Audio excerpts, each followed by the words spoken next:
Hello, my Twitter friends and YouTube friends, if you're watching there. This is part one of an experiment that I've wanted to run for a little while. I really love having conversations on Twitter. Most of my good ideas and the content that I've enjoyed interacting with has come to me via Twitter. But I also feel like it's quite fragmentary.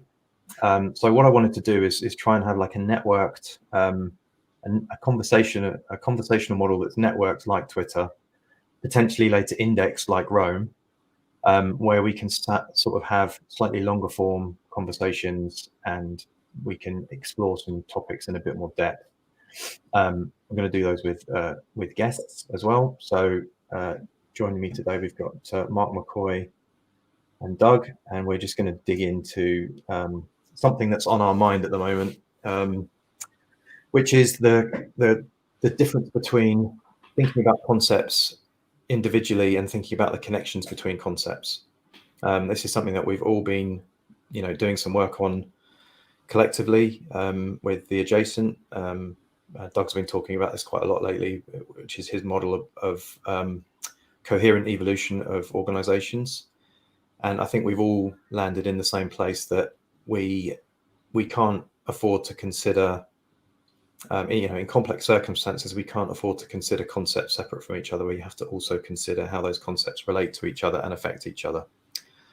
So let's go. I think we were going to start kicking holes in OKRs or something, weren't we?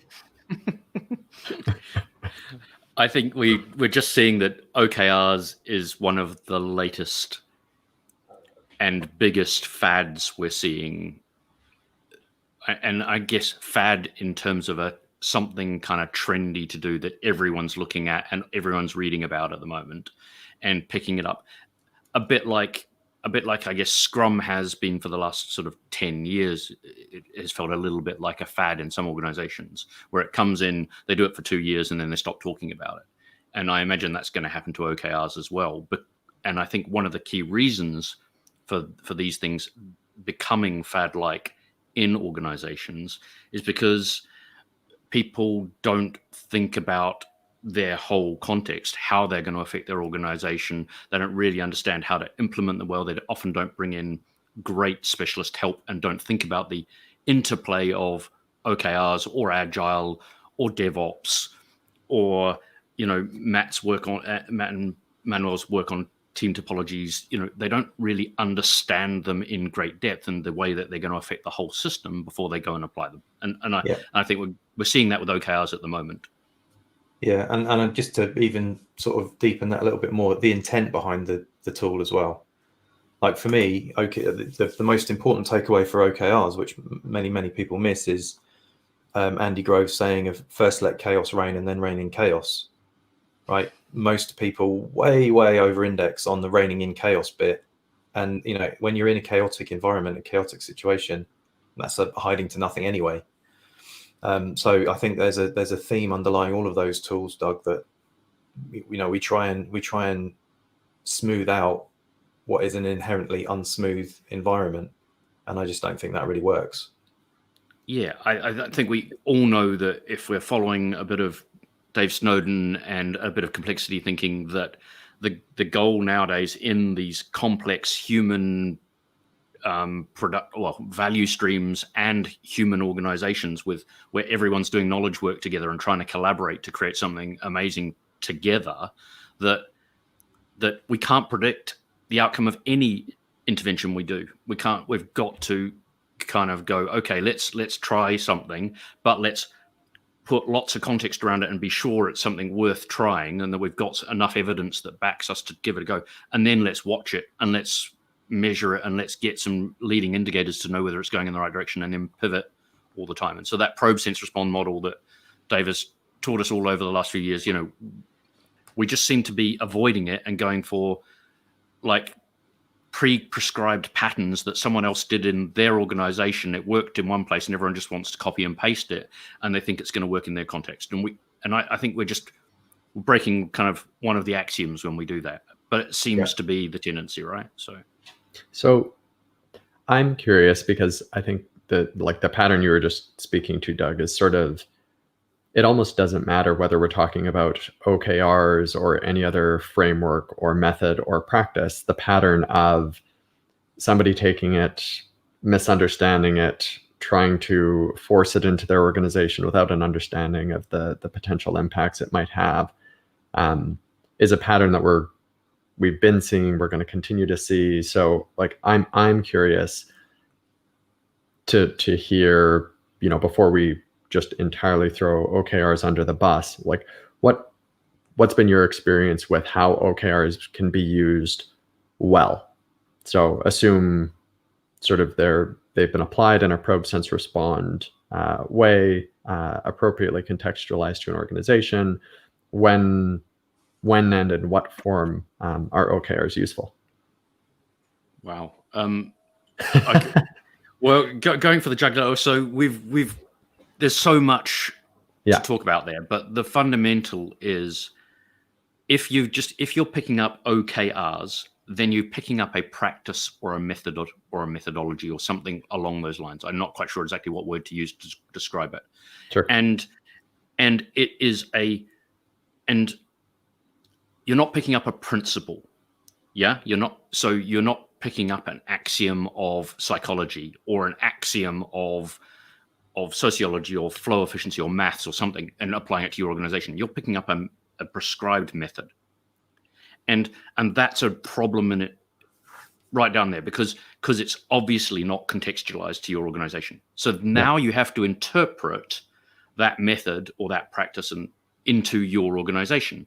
So you've started in a bad place, and then you're going to try and shoehorn and interpret back to first principles and work backwards and figure out what OKRs was for, and hopefully read all the books and read about Amazon and Google and all the people who have tried using it and go, why was this thing put in place and what was it trying to do? But you're interpreting and trying to put yourself in the mind and cultural context and environment of a place probably 10 years ago now. More than that. And then reinterpret it back from that place into the modern world post-COVID. It's crazy. Okay. So I personally don't think starting with OKRs is the right thing. I don't think we should start with practices. We need to start with principles, and we need to go, what is the outcome we're after? We've been inspired by someone's description of the way they used OKRs to solve an outcome for them, which maybe was organizational alignment, but let's not go there for a sec. And then once you know the outcome that you're after, you can design your own thing with good research into successful patterns, successful research, good principles, and all the rest. But unless you put that together, you've almost shot yourself through the foot from the start. And I think if you were a successful use of OKRs, I think is a really tough thing to talk about. I think the most successful examples of taking a single practice or pattern prescribed by someone else and putting it into your organization tends to be where you know the specific outcome you're after and can monitor, and you're starting with that as an experiment and then going to adapt it. But that means knowing the outcome. And the biggest problem I'm seeing with OKRs at the moment is people are looking at what I think I can list them out as about 5 to 7 outcomes, and they're trying to conflate them all into OKRs. And that's the biggest problem I'm seeing with that one at the moment. Yeah. And also, like, to define an outcome a little bit more precisely. Yeah. Outcomes also have second and third order outcomes, right? So Totally. one example that's held up as a success of OKRs is where they used YouTube to boost the per month visitor views, right? And that was their metric, right? That was the metric that everyone was fully aligned on, and they hit their target, which was regarded as a success. And now we have an algorithm that tends to push people towards an extremist views, right? So we have videos that are recommended for outrage and for views, outrage and stickiness, but that the second and third order effects of YouTube hitting their targets are that we now have increased extremism on that platform. So great, you hit your OKR, whoop-de-doo. Yeah. But again, if they knew that their outcome goal in that case was to drive a project effectively, or a program to quick delivery, and make sure that they got something out there, then maybe they achieved it. And so the key is being careful about what you wish for, right? Careful about what you describe as your outcome. Yeah. Yeah. So my friend Martin Murphy, who's a leadership coach, he's written a brilliant book called Missionaries to Mercenaries, or Mercenaries to Missionaries, about leadership. And the biggest thing that he picks up on that's missing in most of the way we manage people and alignment is an ecology check. Okay, if you succeed in this goal, well, what else? What other effects happen? What are your competitors? What does your competitive landscape look like? What do your people look like? If you succeed in this goal, you set yourself a really aggressive target in 6 months, and you succeed, and everything's great, and then half your team leave because you wiped them out, because you've completely burned them out.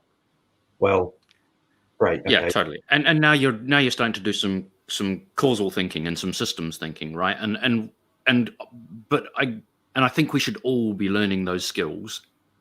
Anyone who's doing any design for an organization, any design for anywhere that's complex, at least, should be considering that. And probably actually people designing complicated systems, it's like, it's not exactly unusual for us to put in a system architecture into software which has unintended consequences as well, even though it wasn't a human mechanic going on. It wasn't quite as complex as we might be talking about with something like OKRs affecting the whole way an organizational culture operates. Yeah. But we still see, unexpected results of putting in even microservices as an architectural model has had lots of unintended results, because people haven't heavily understood it before they took the prescribed practice and just dumped it onto their systems, right? And now we've seen all sorts of failures of this because people didn't think about it carefully enough. So systems thinking, absolutely a huge skill. And we've got HBR and Forbes and all of the kind of classic kind of, I guess, management magazines talking about systems thinking as a primary skill set now for a modern leader. And I kind of agree with that. And then I think we're in this interesting territory where we regularly talk about having empathy for leaders, because each of us has, for a variety of reasons, spent a lot of time with systems thinking, with complexity thinking, science theory. We've each been in it for years, and when I think about the leaders that I work with, most of them are just overwhelmed, understandably, by just everything that's happening in the world, because there's a tremendous amount of stuff that they need to deal with. And so it's completely understandable that if I'm a leader trying to make sense of or gain some semblance of control in a really messy environment, that I'm going to be looking for easy solutions. And there's definitely no shortage of service providers or consultants willing to provide really narrow practice level, non-first principles based solutions. And so, Ben, to go to your comment about the broader ecosystem, I think we have a sort of a broad ecosystem from which leaders are drawing insights, perspectives, belief systems, ways of understanding the world, sort of mental models for how to deal with the challenges they face, where I think if we were to, sort of assess the quality of that ecosystem, I think we would be pretty skeptical about the overall quality, in large part, to go back, Ben, to what you opened the conversation with, to the general lack of connection between all of the different ideas and perspectives that exist in this ecosystem. And Doug, as you said, it's sort of a rudimentary example of systems thinking, but if you liken it to the layers of the onion, Anybody who spent time with systems thinking will say the deeper layers of the onion are going to matter more. And yet most people spend their time focusing on things that are observable and on the surface, because as soon as you start to go deeper, it gets messier. It can be scary. Things are far more uncertain. So let's not pretend that we're going to spot everything. Yeah. Even though we're going to do some systems thinking, we're going to try and draw some diagrams. We might do some Wardley mapping, or we might use some causal loop mapping, or do as many tools as we can to get a perspective and do some research. We're not going to get it right. Okay, that's kind of the rule of complexity, right? Is that we're going to take a guess and we're going to try and track it. And I know that Spotify started changing all of their adjustments to their products from being called, maybe classic epics and stories or features, and started calling them bets. And I can't remember the other terminology they used, but the implication being that each one could fail. And I think that's a mentality we've got to shift to. So Shape Up by Basecamp does that as well. So I recorded a conversation a few months back with another ex-Marine, actually, who's now head of product, and we covered off the similarities between military doctrine and Shape Up, just as an interesting lens of kind of examining this idea of kind of being in a chaotic environment, not knowing what's going to happen next. And there are a lot of similarities, and Shape Up does the whole kind of bets thing as well. I might take us back to OKRs for a sec, to that kind of original point where we talked about multiple outcomes and being short, trying to figure out where you're going. And I guess I kind of wrote myself a little list, and I didn't spend a lot of time giving it cognitive thought, but one of the things I wrote down was all the different outcomes I think I see people trying to achieve with it. And so people are often trying to use it as some form of... Keep going, carry on. Cool. Delivery, 2 seconds. No worries. I guess people are trying to use it as some form of professional... I'm going to talk over the dog. We may have to chop Go that. for it. Cool. But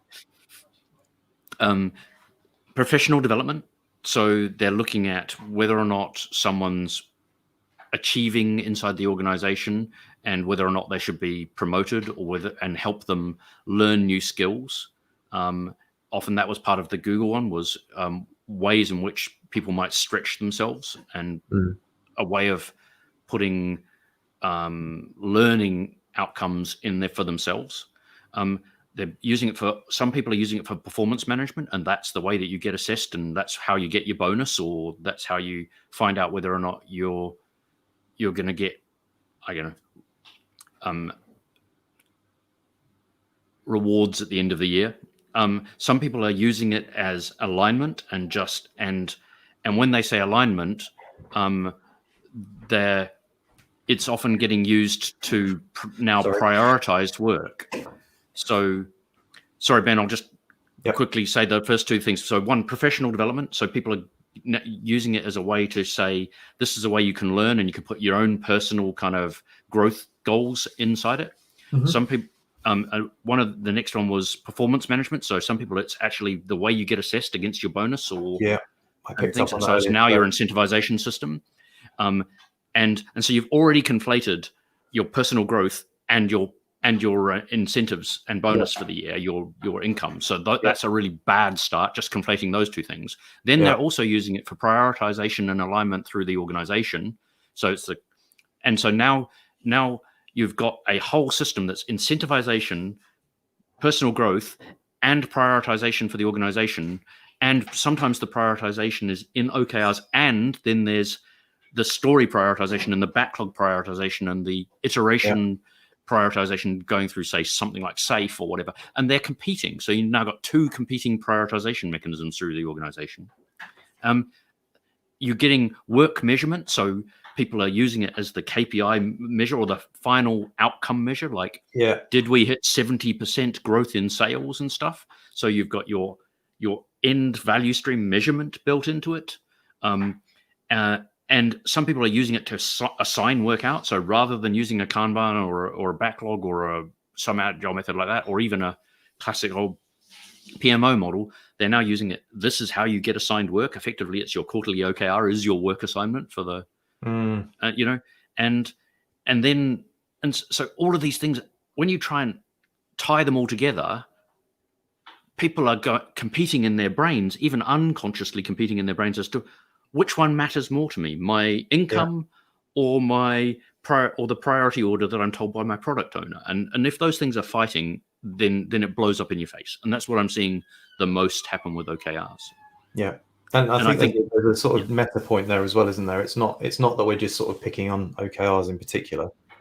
I think there are, probably way worse things that we could pick out of the air that are, at least OKRs has some kind of like network structure.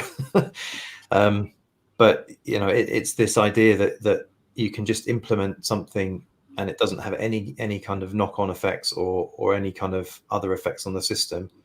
And also that you can implement something and it's not going to start getting exapted to other purposes. And just thinking that you can shove something into a complex system and it will just have a linear effect or a linear impact, which is clearly not the case. No, absolutely. So unless all your managers know exactly which of those outcomes you're trying to achieve with it and all speak from the same hymn book, if you will, of course it's going to get confused and conflated through the organization. And that's especially if you've got like 6 layers of hierarchy in a big organization. By the time someone interprets it, unless you're really careful about the rollout, it's going to be a problem. Yeah. Well, and then you get into territory. At least one of the patterns I've seen is that, say an individual or a team doesn't meet an OKR. It's then deemed that individual or team is being difficult, or maybe they're underperforming. And so the focus then goes into things like performance management, or you're into HR, as opposed to stepping back and recognizing that you've got a system that's not serving the entire group of employees, which then we call it sort of fragmented evolution, where companies almost move in kind of a ping pong like way between dysfunctions, and whatever dysfunction is on fire the most, you're just going back and forth. But where, trying to put OKRs in place can lead to underperformance at a team level, which then leads people to put more OKRs in place because, we have to control the team and incentivize them, which leads to more dysfunction. And so you just have this back and forth, which exhausts tremendous resources and doesn't actually focus on the underlying system that, the organization has sort of unintentionally created. Yeah, and I think you tweeted, Ben, that hits on the kind of nub of the problem for me. I've spent a lot of time, especially this summer, trying to sort of deepen my understanding of many of these kind of concepts. And the thing that has come up in a number of different areas is this kind of Western focus on things and individuals. That is, when you're dealing with complexity and complex systems, thinking about things from the individual or the entity first is less effective than thinking about things from the system level or the context first. And so I think most of our sort of Western derived, Taylorism onwards, our Western derived management and frameworks and practices, that they're all, if there's a spectrum, they're all on that kind of focus on the individual end. And that's why they're probably less and less increasingly less effective as the world gets more chaotic and complex, especially in, technology, which is also having that massive pressure of a huge kind of network effect of greater connection and therefore faster change. I think we're seeing that become a real problem, like a problem that's destroying organizations now because of this very heavy reliance on just knowledge work inside organizations. So the digital revolution, if you want to call it, or the fourth industrial revolution is very much bringing us to a point where most mechanical tasks are getting farmed out to mechanical devices.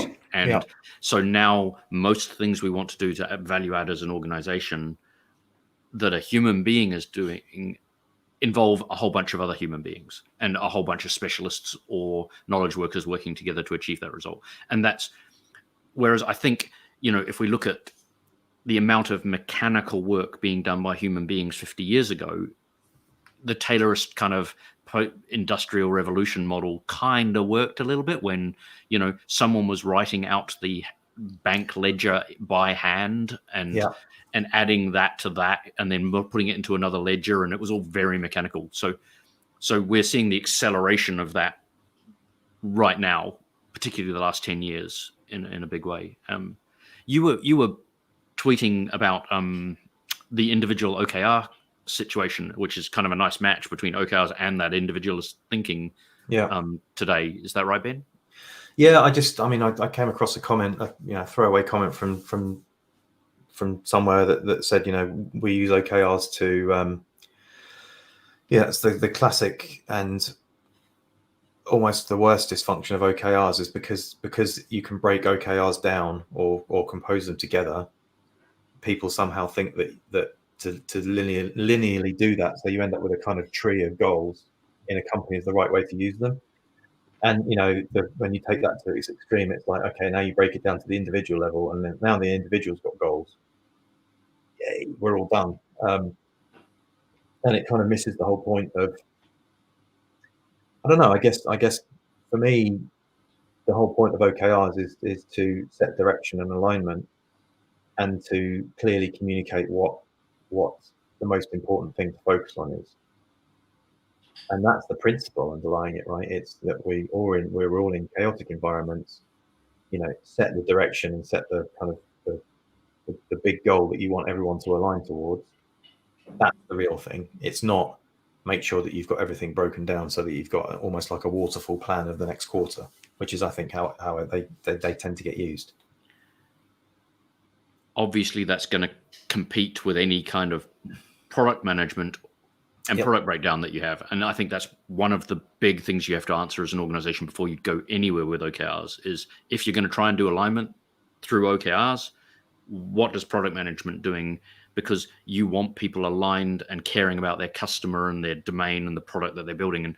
And if you're separating them to some other stuff, what is this other stuff that's over here in this OKR box? And unless you know how to balance those things and you figured out that system dynamic, then you're asking for trouble.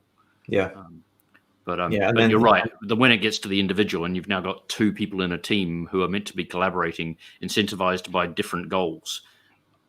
Agile's been talking about let's incentivize at least team level, but ideally at business level, because otherwise people can lose out because they got put on the crap project. And if you got put on the crap project or the experimental might fail project, and your incentives and your salary and your family's livelihood might be so at risk. So we want to incentivize whole business success, not create people who fight and compete and isolate. And I've got any system, whether it's a product distribution and outcome system or a alignment system through OKRs, it's got that risk. I think and then when you throw in the kind of the reward mechanism in there as well, as soon as you start rewarding the hitting of goals, then you get people gaming metrics, and you get you lose that kind of sense making ability. So something that could and has been used as a alignment and direction piece, as well as a kind of bottom up sense making, how are we doing piece, as soon as you start incentivizing or rewarding, or you don't take that kind of system holistic view into account, well, you don't perform well at either of those things, because as soon as you're losing your sense making thing, that's you screwing up your own OODA loop essentially. And I think at the same time, and the reason why we named ourselves the adjacent was just this, this concept of the adjacent possible. And something we've talked quite a lot about is, if you're an organization that wants to gain alignment and sort of elegantly execute, sort of focusing all teams' attention on an organizational level goal while leaving team or individual level OKRs somewhat relaxed to allow for greater collaboration, like part of what's required in a functioning system is a culture where team members can trust each other. So, when we think about what's adjacent possible for an organization, if their culture is already sort of dysfunctional or not compatible with a more relaxed approach to OKRs, then the question is not so much like, are OKRs, even if used appropriately in the way that we're talking about it, like, are OKRs helpful? The question is, how do you support an organization with sort of co-evolving their culture while also shifting the way that they relate to OKRs? And when you think about sort of how that kind of an approach, which, that's the way that we approach the work that we do with organizations we work with, like, at least from a lot of what I've seen from traditional consultants, the approach is very different. It's, we're going to come in, here's how you use OKRs, we're going to implement them. And if somebody's pushing back, it's because they're being difficult, they're dissenting, they don't understand it. And like, maybe they're troublesome, maybe we need to do away with them, but otherwise let's just try to brute force this measure in, which, anybody who's spent time understanding culture or sociology or individual human psychology, who's not incentivized just to run short-term projects and then leave, will quickly tell you that that's just not a recipe for success. And yet it seems to be one of the most prevalent ones that exists. Yeah, no, 100%. What was our goal on this, Ben? How long were we planning on nattering? Yeah, good question. I mean, we could go. Let's go another, I don't know, 10 minutes. I mean, we could literally carry on like forever. Yeah, for forever. We'll just get food ordered in and. Yeah, there was something you said, Mark, there that I was going to pick up on. It was about trust. So I was in a group discussion that was live streamed a few weeks back with Growing the Edge, and we were talking about trust. And I mean, the whole premise of having an external party come in and tell you how to implement something, and not take any kind of feedback or have this kind of preconceived notion of how things are going to go. I mean, that completely violates the notion of trust, among colleagues, between leaders and followers. And if you don't have that, like if that isn't present, then almost none of the stuff that we're working about will be, because your fundamental structure of how the system is going to relate to each other is broken. So that's ironic, isn't it? You're trying to fix your system, and the first thing you do is something that pessimizes the links within your system and makes it harder to fix. Yeah, and I think that's that's one of many paradoxes, right? Is that the exact thing that you need in order to appropriately address, not all, but a lot of these challenges, is the one thing that doesn't exist and sort of highly contributes to the presence of these problems. Yeah. And then, another paradox that we talk about all the time, especially as it relates to, new concepts or ideas or practices. And to go back to what Doug was saying about sort of OKRs and the first principles out of which they evolved, like there's this paradox of, a leader can be present and aware of the dysfunctions that they face, but have sort of a very early stage understanding of the different things that they could do to address those problems.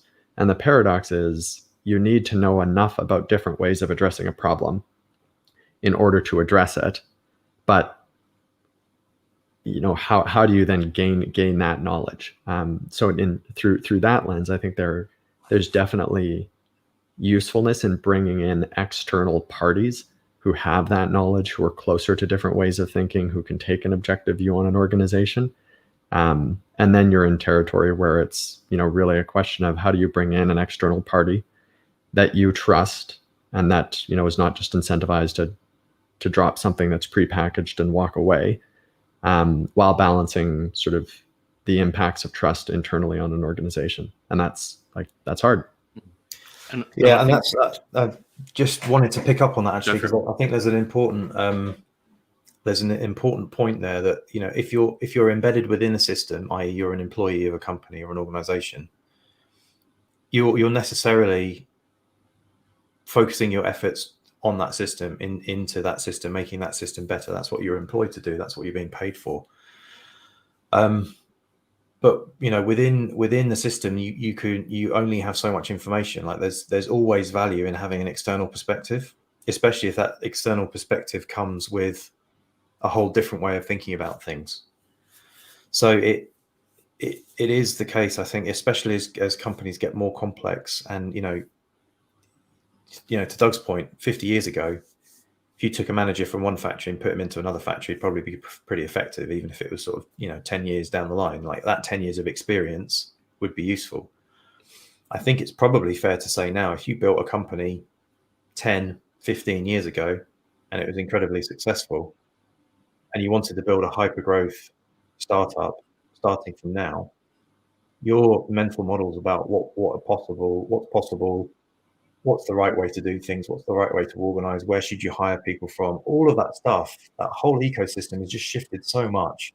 Of course, the experience is still useful, and it's better to take somebody that's done it in some form at all, but your whole kind of sensory equipment about how you make decisions in that environment is going to be skewed.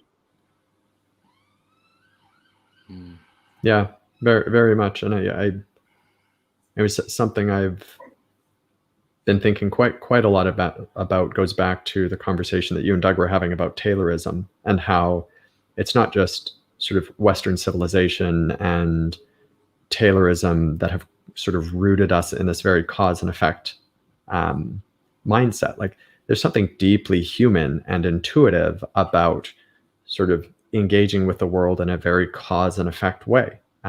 Right, like the rudimentary example is you touch a hot stove and your hand gets burned, and you're not going to do that again. It's very obvious cause and effect, and so it's not intuitive for us to think about sort of systems with delays, or sort of in complexity terms thinking about creating conditions out of which something can emerge. There's something deeply non-intuitive about it just at a human level. And then when you layer in the cultural norms and expectations, or the business community, especially as there's a focus towards trying to gain more control over uncertainty by imposing sort of more rigid constraints,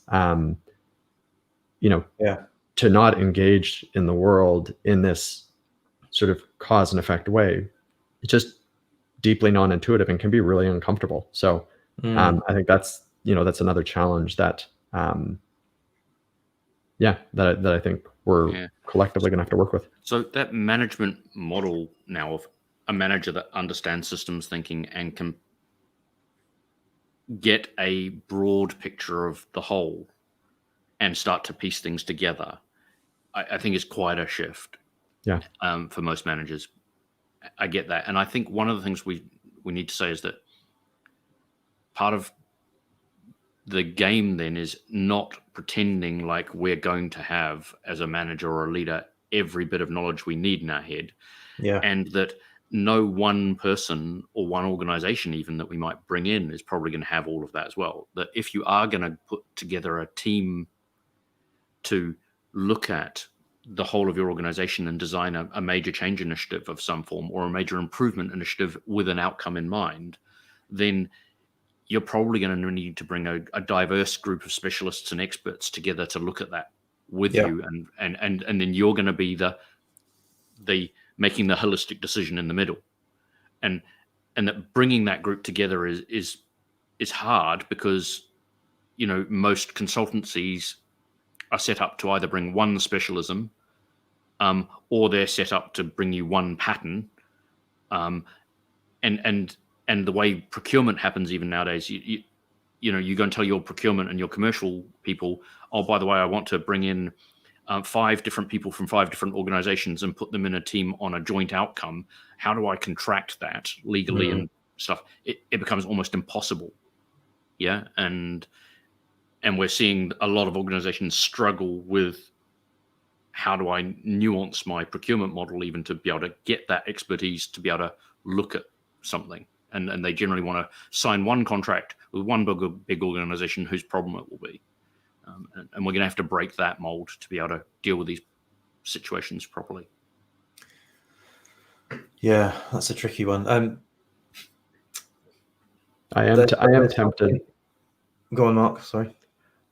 I will say this mildly tongue-in-cheek and possibly as a segue into future conversations, but I'm really aware of just how the broader ecosystem, and it builds off a point from earlier, but just how the broader ecosystem itself is incentivized to sort of provision support or show up to serve companies, right? Like there's so much of a fixation on the marketing front to be seen as holding all of the answers, and for that to be one way of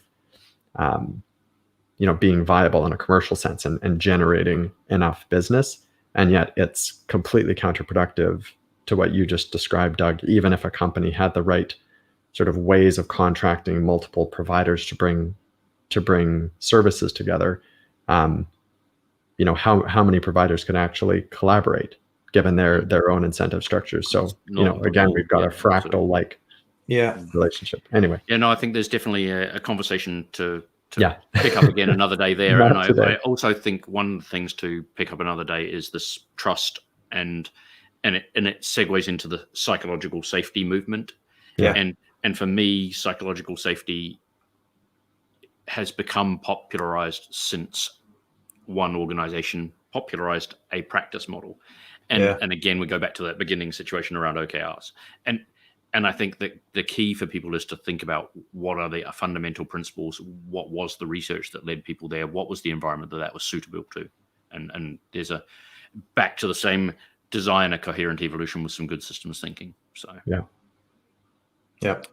But maybe we should leave it there. Yeah, I think I had several different threads that I wanted to pull on, but I mean that was the whole point of starting to have conversations like this, was to kind of have the conversation, go away and reflect. There's some things that Mark said about sort of cognition, cognition at the organizational level that I'd love to pick up on.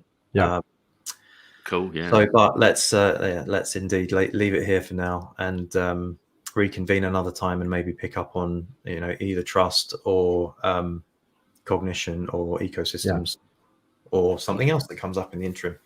Yeah. Awesome. Great. Thanks for bringing us together, Ben. No, thank you. Thank you for making me do it, because I was going to get busy with other things this afternoon. But I'm glad we've done it, and we'll do a few more. Awesome. Cheers, guys. Sounds good. Bye. Catch you later.